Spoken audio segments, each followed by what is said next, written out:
नमस्कार, जय हिंद दोस्तों। स्वागत है आपका डेस्टिनेशन आईएएस आपके अपने यूट्यूब चैनल पर। मैं दिव्यांशु एक बार पुनः उपस्थित हूँ आपके समक्ष। आइए ना हमारे बिहार में।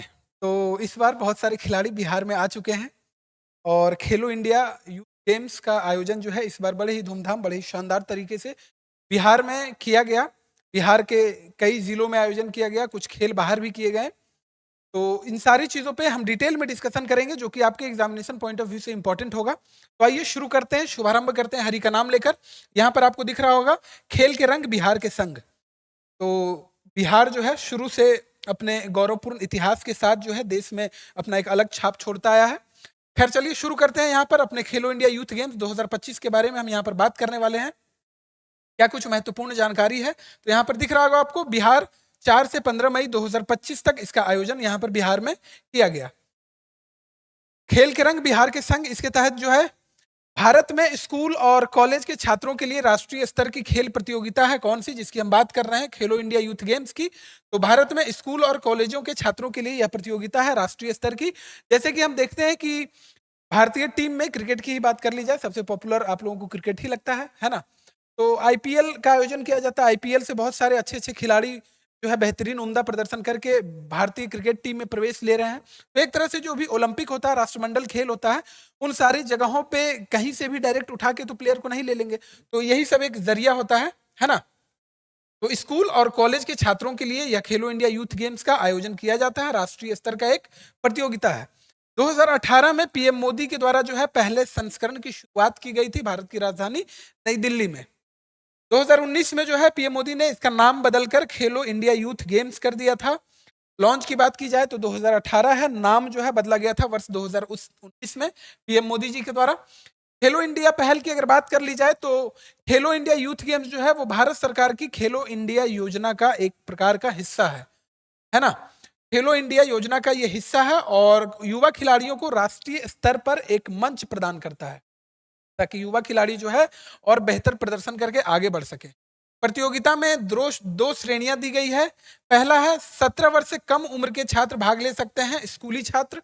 स्कूली छात्र की बात की जाए तो 17 वर्ष से कम उम्र के छात्र भाग ले सकते हैं।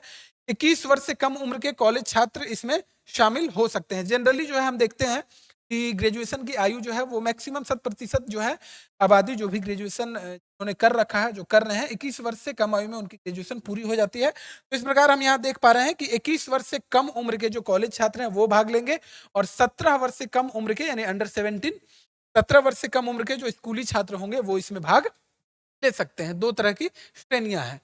आगे अगर बात करें तो खेलो इंडिया ऐप भी एक लॉन्च किया गया है भारत सरकार के द्वारा, प्रधानमंत्री मोदी जी के द्वारा वर्ष 2019 में इस खेलो इंडिया ऐप को लॉन्च किया गया है जब पीएम मोदी जी ने इसका नाम बदला था। प्ले स्टोर पे ये ऐप आपको मिल जाएगा। इससे रिलेटेड आपको 2-3 ऐप और दिख जाएंगे, यहाँ पर सजेशन में आपको दिख जाएगा। Fit India sports authority of India, NSRC sports authority of India और खेलो इंडिया स्कूल वर्जन भी एक ऐप है।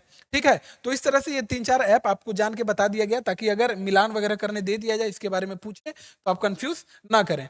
अब जो है खेलो इंडिया ऐप ला तो दिया गया, अगर आपको इसके बारे में उद्देश्य पूछ लिया जाए क्या है तो खेल आयोजन की जानकारी एवं स्वास्थ्य जीवन शैली को बढ़ावा देना इसका एकमात्र उद्देश्य है खेलो इंडिया ऐप की। अब यूथ गेम्स 2025 की हम यहाँ पर बात करने वाले हैं, जिसका कि आयोजन जो है वो 4 से 15 मई 2025 तक किया गया। और अगर आपसे संस्करण की बात कर ली जाए तो यह जो है 7वां संस्करण था, 7th एडिशन था, है ना। 7th एडिशन था ये, जो कि बिहार में आयोजन इसका किया गया। सरकार की खेलो इंडिया पहल के तहत इसका जो है आयोजन किया गया। हमने पीछे भी देखा सरकार की खेलो इंडिया पहल मतलब खेलो इंडिया योजना जो है इसके तहत आती है। तो यहाँ पर भी हम वही चीज देख पा रहे हैं, सरकार की खेलो इंडिया पहल के तहत इसका आयोजन किया गया है। अब अगर बात कर लें कि 2025 में हमने देख लिया कि बिहार में इसका आयोजन किया गया है। होस्ट जो एक तरह से कहें वेन्यू, तो वो जो है अपना बिहार है इस बार, है ना। बिहार में भी कुल 5 ऐसे जिले हैं जहां पर इसका आयोजन किया गया है। उन 5 जिलों की नाम अगर हम आपसे बात करें तो पटना, राजगीर, बेगूसराय, गया और भागलपुर, इन 5 जगहों पे बिहार में आयोजन किया गया। पटना, राजगीर, गया, भागलपुर और बेगूसराय, इन 5 जगहों पे आयोजन किया गया। लेकिन कुछ खेल ऐसे थे जिसका आयोजन जो है वो बिहार में नहीं हो सका। वो 3 खेल कौन कौन से हैं? तो जिम्नास्टिक, शूटिंग और साइकिलिंग, इन 3 जो प्रतिस्पर्धाओं का आयोजन किया गया वो भारत की राजधानी नई दिल्ली में इसका आयोजन किया गया है। यह खेल जो है कुल 12 दिनों तक चला, जिसमें 27 खेलों में कुल 285 स्वर्ण पदक वितरित किए गए। ठीक है, ये लाइन इंपॉर्टेंट है, हो सकता है अब एग्जामिनर जो है वो थोड़ा सा अगर घुमाने की कोशिश करे तो इन सब टाइप के क्वेश्चन जो है आपसे पूछ सकता है कि कुल कितने स्वर्ण पदक जो है वितरित किए गए। हमारे पास सारी जानकारी होगी। शुभंकर से अक्सर आपको एग्जाम में सवाल दिख जाते हैं, तो इस बार जो है खेलो इंडिया यूथ गेम्स के शुभंकर की अगर बात कर ली जाए आपसे, तो गज सिम्हा जो है वो इस बार का शुभंकर रहा है, वर्ष 2025 का, जो हम 7वें संस्करण की बात कर रहे हैं। गज सिम्हा कहाँ से प्रेरित है? तो प्राचीन नालंदा और बोध गया मंदिरों से प्रेरित है ये गज सिम्हा। चूंकि बिहार में आयोजन किया जा रहा है, तो बिहार के प्राचीन इतिहास से या बिहार की जो भी स्थिति होगी, बिहार में जो फेमस होगा, उसी चीज से हम चीजों को जोड़ेंगे और उसी चीज से रिलेटेड जो भी है शुभंकर हमें यहाँ पर देखने को मिल रहा है। गज सिम्हा जो है शक्ति, ज्ञान, धीरज और नेतृत्व का प्रतीक है। गज सिम्हा जिसकी हम बात कर रहे हैं, हाथी की तरह ये दिख रहा है। गज मतलब हाथी होता भी है, संस्कृत वर्ड है ना।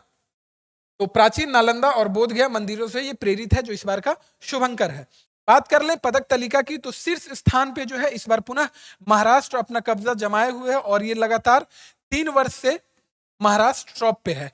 बात कर ली जाए तो महाराष्ट्र ने कुल 58 स्वर्ण, 47 रजत और 53 कांस्य पदक जीता है। और कुल पदक तालिका की बात कर ली जाए तो कुल पदक तालिका में कुल स्थिति जो है वो 158 कुल पदकों के साथ महाराष्ट्र जो है लगातार तीसरे वर्ष पहले स्थान पे है। दूसरे स्थान की बात कर ली जाए तो हरियाणा, इसने कुल जो है 39 स्वर्ण पदक जीता और तीसरे नंबर पे है राजस्थान। हो सकता है क्रोनोलॉजी आपसे पूछ लिया जाए कि फर्स्ट, सेकंड, थर्ड पे कौन है।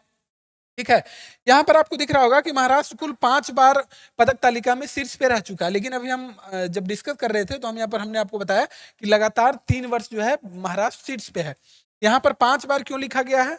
देखिए, पहली बार 2019 में महाराष्ट्र पहले स्थान पे रहा था। दूसरी बार वर्ष 2020 में रहा था।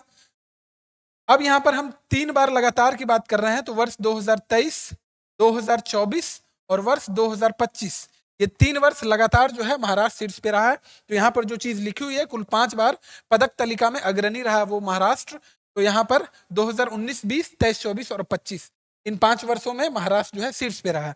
अब जानेंगे अपने बिहार की स्थिति। बिहार की स्थिति क्या रही है इस बार की पदक तालिका में? तो बिहार जो है इस बार 15वें स्थान पे है। ठीक है, 15th पोजीशन पे है। अगर पिछली बार की स्थिति से हम तुलना करें, जो पिछली बार जो छठा संस्करण आयोजन किया गया था, छठा संस्करण आयोजित किया गया था वर्ष 2024 में, तो उस समय जो है बिहार का जो रैंक था वो 21 था। ठीक है, 21st रैंक पे था बिहार। और इस बार की अगर बात कर ली जाए वर्ष 2025 में बिहार 15वें स्थान पे है। पदक संख्या की अगर बात कर ली जाए तो 36 पदक कुल बिहार ने अर्जित किया है, जिसमें से 7 स्वर्ण, 11 रजत और 18 कांस्य पदक शामिल है। स्थान की बात कर ली जाए तो 15वां स्थान हमने डिस्कस कर लिया। 6 स्थानों का छलांग है। पहले हमने देखा था कि वर्ष 2024 में बिहार जो है वो अपना 21वें स्थान पे था। 6 स्थानों की छलांग लगाने के बाद बिहार 15वें स्थान पे पहुंच चुका है। और ऐसा माना जा रहा है कि बिहार जो है अभी तक जो भी खेलो इंडिया यूथ गेम्स में प्रदर्शन किया है बिहार ने, वो इस बार यानी 2025 का जो परफॉर्मेंस है वो बिहार का सबसे बेहतरीन परफॉर्मेंस माना जा रहा है। तो कुल मिलाकर खेलो इंडिया यूथ गेम्स के बारे में जो महत्वपूर्ण जानकारी थी आपके बीच दे दी गई है। अगर इससे रिलेटेड एग्जाम में कोई क्वेश्चन आपसे पूछा जाएगा, चाहे वो इतिहास से संबंधित हो, ऐप से संबंधित हो, पदक तालिका से संबंधित हो, किस स्थान पे कौन रहा है, बिहार की स्थिति क्या रही है, बिहार के किन किन शहरों में इसका आयोजन किया गया, 3 वो स्पेशल इवेंट साइकिलिंग, जिम्नास्टिक और शूटिंग, इन तीनों का आयोजन बिहार से बाहर किया गया नई दिल्ली में, उस पर भी हमने चर्चा किया। तो मोटा मोटी अब जो सवाल आपसे पूछे जाएंगे इस रिलेटेड एग्जाम में, वो आप बनाने की स्थिति में होंगे, बशर्ते एग्जामिनर इस उद्देश्य से ना क्वेश्चन सेट कर दे कि हम तुमसे तुम्हारे पापा नहीं बल्कि अपने पापा का नाम पूछें। जनरली अगर क्वेश्चन आपसे पूछा जाएगा इससे रिलेटेड, तो आप आसानी से इसे बनाने की स्थिति में होंगे। तो वीडियो अगर अच्छा लगा तो इस वीडियो को आप लाइक कर सकते हैं और अपने दोस्तों की भी शेयर कर सकते हैं, ताकि इस तरह के महत्वपूर्ण वीडियो और इस तरह की महत्वपूर्ण जानकारी आप तक आसानी से पहुंच सके। चैनल को सब्सक्राइब कर सकते हैं। मिलते हैं इसी तरह के महत्वपूर्ण वीडियो, महत्वपूर्ण जानकारी के साथ आपसे अगली कड़ी में। तब तक के लिए खुश रहिए, मस्त रहिए और व्यस्त रहिए। बहुत बहुत धन्यवाद।